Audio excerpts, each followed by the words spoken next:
with apologies to Douglas Adams. Do we all know who Douglas Adams is or was? Yes. We do, wrote The Hitchhiker's Guide to the Galaxy. Okay, and so just living with Douglas Adams for a few more minutes, I'm going to say as well, don't panic, because I'm not going to spend hours talking about the Battle of Wednesfield, or was it Tettenhall, or was it two battles, or which year was it, but I do need to refer to it because it's got the first written source of a place called Wednesfield, or Wednesfield. Right, Wednesfield, a small place now, even smaller way back when in the way back whens, so it's quite good really that we've actually got some early sources. We've got two from late Saxon times, and this is the Chronicle of Ethelweard and the Charter of Wolfram's Hampton, Wolverhampton, and then one from early Norman times that we share with quite a lot of places up and down the land, and that's going to be the Domesday Survey. Let's have a look at Ethelweard and his Chronicle. Now, people have said this to me before, so I'm going to start off with who was he and why the heck should we take any notice of him anyway? Well, he was an alderman, that's like a senior noble of southwest England, and his name appears as a witness on a number of court charters of his era. You only got your name on court charters if you were familiar with the court and they knew you. We don't know exactly when he was born, but he does start to witness charters around 973, so if he got to be about 23 at least by then, perhaps he was born in 940. And his name disappears after 998, so it's assumed that he died by that year. He was an historian, apparently a descendant of Alfred the Great's older brother Ethelred I. So he moved in courtly circles, and he was well placed for sources of information relating to big events like battles. And he was also related to Matilda, the Abbess of Essen, who herself was a descendant of Alfred the Great by one of his daughters who was shipped off to Germany to marry a noble over there. So this particular chronicle is actually a letter, and it's a letter written as a summary history of their joint dynasty. He calls it the Chronicon, but I think that's just a Latin name. So essentially it's written for the foreign correspondent, but the only copy we've ever had is an English manuscript, an English copy. I'm afraid that's been burnt to smithereens when the Cottonian Museum went up in flames in 1731. They have still got the bits, which they do keep during these days in case technology gets to the point where they can read through it. But fortunately, 130 odd years earlier, a chap called Henry Saville had actually printed it in full, so we can actually see it. Sometimes the Chronicle gets knocked, partly because of its rather eccentric Latin, which a medieval chronicler called William of Malmesbury is the key figure in saying he wasn't impressed with it, but it is just the style of his Latin. It's a bit flowery, and Latin really is a bit of a functional language. And sometimes its dates are 1 or 2 years at variance with other sources. Who knows when the dates actually were, because if those other sources are all copying it from one single source, how do you know who's right? So anyway, what did he say about Wednesfield, or Wednesfield, or however he spelt it? This is from a 19th century book that I've got an online copy of, and it says in the year 909, 910 is what the other sources say, so that's generally what we accept. It talks about the barbarians, and we're meaning the Vikings, which are mentioned further up the page. They broke their agreement with King Edward the Elder of Wessex and with Earl Ethelred of Mercia. They spread out into the land and started laying waste on all sides. They went down towards Gloucester, where the Avon is, and on their way back, full of booty, and a friend of mine insists there were probably 500 maidens there, but I don't know how they would have actually dealt with 500 maidens. They were on their way back, and they passed over a bridge on the eastern side of the River Severn, at a place commonly called Canterbridge, which is usually held to be Quat, but there are other suggestions. And there the joint forces of the Mercians and the West Saxons met them, and a battle ensued. And in the plain of Wednesfield the English obtained the victory. And it says there the Danish army fled. Note, they're not all buried underneath Wednesfield. The Danish army fled, although some of them are buried. And these things are said to have been done on the 5th day of August, so that agrees, even if the year doesn't. And then 3 kings that they had fell in the battle. Those were Halfdene, Iorils and Hingavar, and they lost their sovereignty and descended to the court of the infernal king. Wow. And how do we know, though, that that place was our Wednesfield? Well, Ethelwerd's description of the troop movements, the battle losses like the kings, and the battle date match other references in the chronicle which call it the Battle of Tettenham. So at the very least, for confusion to have arisen over the site in the first place, Wednesfield had to be a place that was near Tettenham. It had to be a place on the east side of the River Severn, and there hasn't actually ever been any other serious candidate. So for now, we'll leave it like that. But wouldn't it be really nice if there were some supporting sources from around the same time? Now, the last item in the chronicle is dated 975. So, it couldn't have been popped in the post to Matilda in Germany before that date because events were still unfolding. And yet, only 19 years later, while Ethelwerd is still alive, we get the second Anglo source for Wednesfield, much more detail in it, and it's clearly talking about an accepted established location. And this is the Charter of Wolfram, the founder of Wolverhampton in its modern form. And this is 994 AD. And it describes the noble matron Wolfram granting lands to support the religious community at the monastery of St Mary in Hampton. St Mary's was the forerunner to St Peter's. And in those land grants there are 2 areas bound together under one big boundary description, and they're called Bilsecton and Wednesfield. So I don't have to tell you where that is, it's very obvious. The boundaries of those joint pieces of land are given, but there's a lot of things like brooks and stones and thorn bushes and trees that just aren't there any longer. But there are a few references which you can still recognise today which say, that's got to be here. One is a place called Ettingshaw.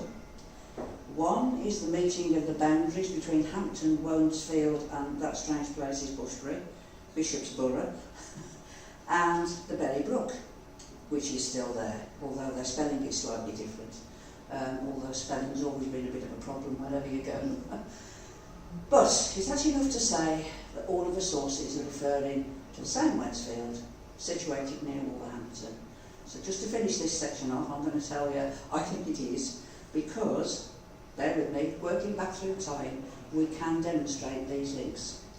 From modern times back to the late 13th century, so that's the late 1200s, there are property deeds, which I'll get to in a minute, naming a place called Wednesfield, a million different spellings, as being wholly or partly, depending on the piece of land, within the manor of the deanery of Wolverhampton. So that Wednesfield is definitely neighbouring Wolverhampton, and at that time belonging to the dean.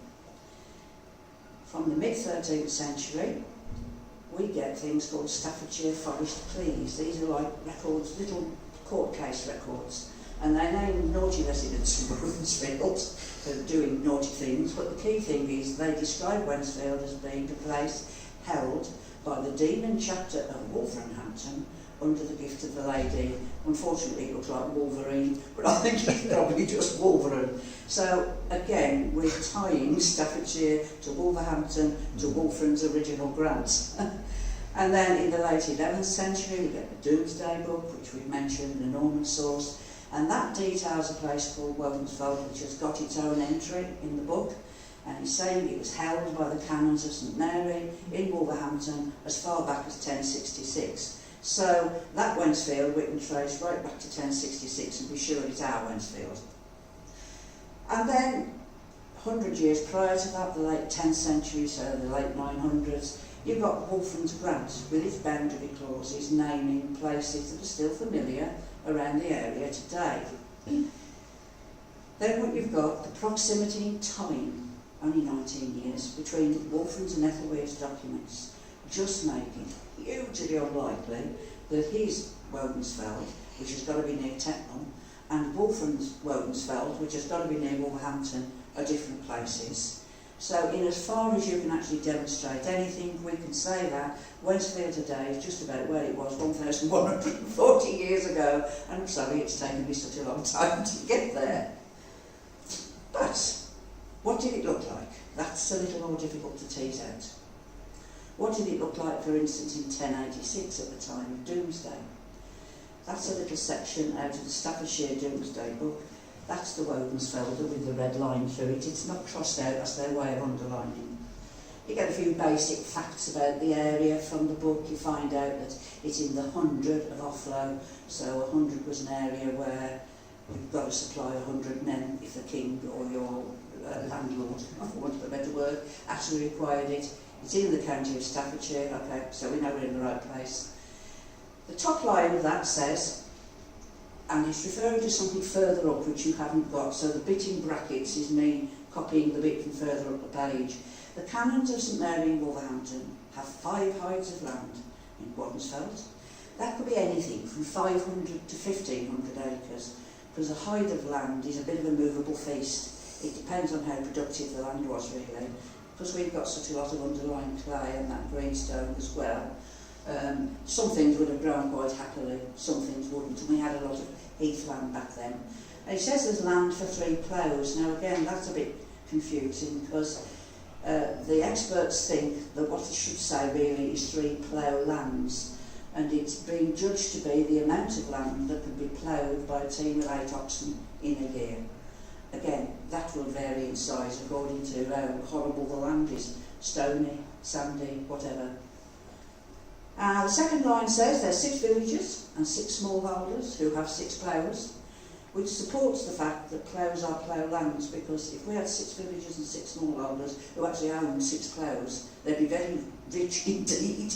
But what it means is really that they are responsible for that amount of land. And then the very bottom line says that there's woodland pasture, i.e. panic, which is foraging for pigs, measuring about half a league by 3 furlongs, so that's about 1.5 miles by 1/3 of a mile. That's a lot of pigs. There were a lot of pigs around in Wednesfield back in those times. And really, we've gone through Ethelweard, we've gone through Wolfram, we've gone through Doomsday. Those are all the better known sources, so where on earth do you go to next if you're trying to trace history? Well, bear with me a second while I plonk these places on. These places, I haven't put Ashmore on, although it would figure because it's just further up the map and at some point I have to cut off. But those places, I've got historical records relating directly to them. That's roughly where they are in relationship to each other. And if I bring in underneath, this is a section of the 1842 tithe apportionment plan. So back when we were all paying tithes or tenths as our produce as a rent, or 2 fat hens at Christmas or whatever it was. If that was still a formal part of your agreement, the government passed a piece of legislation to say it needs to be commuted to a money rent. So they did maps, they did schedules that went along with the maps, and each of these places got a number, and the schedule says for that number who owns the land, what the land's called, what it's used for, how big it is, and who the main tenant is. So you can get a lot from that, really. And what you can see from that is whatever's on here, and there might be bits missing. If there were housing that didn't have a tithe attached to it because it was too new, so it had always been a money rent, it wouldn't be on there because they're not interested in that. This is just for tithes. But all these little blocks of buildings here are where the ancient settlements were, and all the rest is field, which sort of supports the fact that it was very fieldy around here, which is why it's called Wednesfield, perhaps. Right, the first mention of, I'll just call it Wednesfield for now, because there's too many spellings, that I've been able to find, there might be others, but I've only been able to find 1228. This is a plea roll of the Crown, so again this is like little court cases, where the deanery of Hampton and the villas, villages of Sedgley, Tettenhall and Wednesfield, were judging the case against Thomas the Bracker of Wolverhampton. He was accused of larceny, and he opted for the judgment of a jury. I don't know what his other options have been. It might have been trial by ordeal, I just don't know. But he opted for the judgment of a jury who found him guilty. Oh dear. And I'm afraid his sentence was ideo suspendatum. So I'm afraid he didn't last very long. But at least what we've got is, we've got Wednesfield taking part in local governance, along with the Deanery of Hampton and neighbouring towns. So, a bit later on, 1262, for about a decade, we've got a handful of cases in the Staffordshire